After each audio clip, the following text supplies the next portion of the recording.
Hello guys, आज की जो वीडियो लेके आई हूँ मैं आपके लिए वो बहुत इंपॉर्टेंट वीडियो है। इस वीडियो में मैं आपको ये बताने वाली हूँ कि सीबीएसई का जो हिंदी का जो बोर्ड एग्ज़ाम होने वाला है उसमें आपको पेपर कैसे अटेम्प्ट करना है। ठीक है, कौन कौन सी चीज़ें हैं जो आपको नहीं करनी है और कौन सी चीज़ें हैं जो आपको करनी है, उस सब के बारे में आपको बताऊँगी। चलिए देखते हैं। सबसे पहले सीरियल वाइज आंसर राइटिंग। ठीक है, तो पहला पॉइंट यहाँ आता है, बहुत बच्चे ये क्वेश्चंस करते हैं कि हमको पेपर जो जैसा आता है वैसा सीरियल में करना चाहिए या फिर नहीं करना चाहिए, क्योंकि ऊपर इंस्ट्रक्शन में लिखा होता है कि आपको सीरियल वाइज करना है, यथा स्थान जो है वैसे करना है, जैसा क्वेश्चन दे रखा है उस तरीके से। ठीक है, तो ऐसा कुछ भी नहीं है, वो अपनी फैसिलिटी के लिए ऐसा बोलते हैं क्योंकि उनको कॉपी चेक करने में बहुत ईजी हो जाता है। ठीक है, तो अपन को बिल्कुल ऐसा नहीं करना, अपन को अपनी फैसिलिटी देखनी है, क्योंकि अगर आप बिल्कुल सीरियल वाइज अगर आप आंसर करते हो तो आपके बहुत आंसर्स जो होते हैं जो आपको स्टार्टिंग के नहीं आते, तो इम्प्रेशन पूरा डाउन हो जाता है। ठीक है, तो इसलिए बिल्कुल ध्यान रखें कि सीरियल वाइज आपको आंसर नहीं करना है। जो आंसर आपको पहले आता है तो आप उसी आंसर को पहले कीजिए। ठीक है, तो ऐसा नहीं है कि आपको फर्स्ट वाला जो आंसर है सबसे फर्स्ट जो होगा वही आपको अटेम्प्ट करना है फर्स्ट पेज पे।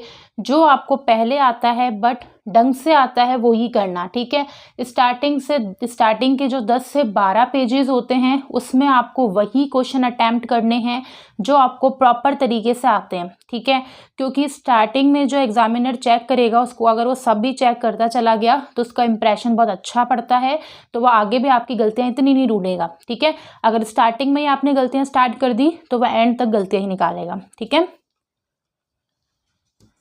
तो फर्स्ट पॉइंट आपका क्लियर हुआ कि सीरियल वाइज आपको नहीं करना। अब सेकंड आता है, हिंदी के पेपर में अपन के पास अपघटित गद्यांश और काव्यांश ये देखने को मिलते हैं, तो इसको पहले नहीं करना क्योंकि इसमें बहुत कम टाइम लगता है आपको करने के लिए, सीधा बस आपको फाइंड ही करना पड़ता है, तो इसको आप बाद में करना। ठीक है, इस पर टाइम वेस्ट मत करना। जो उत्तर है वो हमेशा आपको पैराग्राफ में ही देना है, तो ज़्यादातर जैसे कि अपन के दूसरे सब्जेक्ट्स होते हैं उसमें मैं बोलती हूँ कि पॉइंट्स में आंसर कीजिए, बट हिंदी के पेपर में आप जितना हो सके सब पॉइंट्स में आंसर मत देना, आप पैराग्राफ में देना। जैसे कोई भी आपसे क्वेश्चन किया गया है आपकी बुक में से, तो वो आपको जितनी कोशिश हो आप उसको पैराग्राफ में लिखें। ठीक है, उसके सब पॉइंट्स ज़बरदस्ती नहीं बनाएं। ठीक है, और दूसरा है फिर फोर्थ पॉइंट आता है पेपर की प्रेजेंटेशन। ये सबसे मेन पॉइंट है। ठीक है, इसके बिहाफ पे आप पूरा पेपर आपका डिसाइड होता है कि एग्जामिनर आपको क्या नंबर देने वाला है। ठीक है, अगर बच्चा बहुत ज़्यादा काटा पीटी कर रहा है तो उसके नंबर तो वैसे ही समझ लो गए, फिर चाहे वो कितने आंसर क्यों ना करके आया हो। ठीक है, तो सबसे पहले प्रेजेंटेशन कैसे करनी है, तो सबसे पहले जैसे मान लो कि मेरे पास कोई पैराग्राफ है। ठीक है, मुझे पैराग्राफ मिला है मोबाइल फ़ोन पे, तो आपको इसको मिड में हेडिंग डालनी है।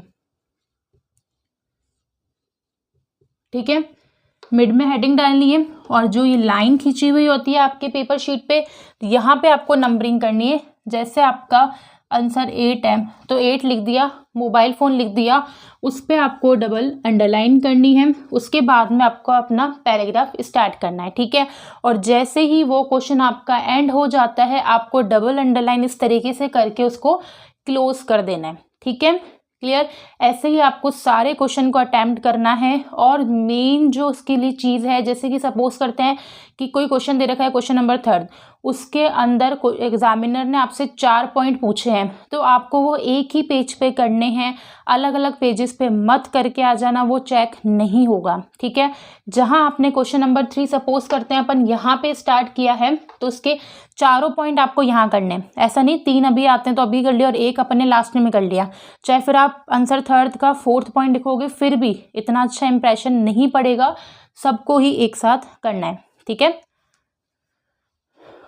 क्लियर। उसके बाद अगर पैराग्राफ आपके कुछ एप्लीकेशन लेटर्स वगैरह जो भी पत्र वगैरह आते हैं वो आपको एक सिंगल पेज पे ही करना पड़ेगा। ठीक है, तो आई होप आपकी सारी क्वेरीज इस वीडियो में क्लियर हो चुकी होंगी। All the best for exams, बहुत अच्छे से इसकी तैयारी कीजिएगा। ठीक है, और जो गलतियां मैंने आपको मना की है वो बिल्कुल भी मत कीजिएगा। ठीक है, थैंक यू।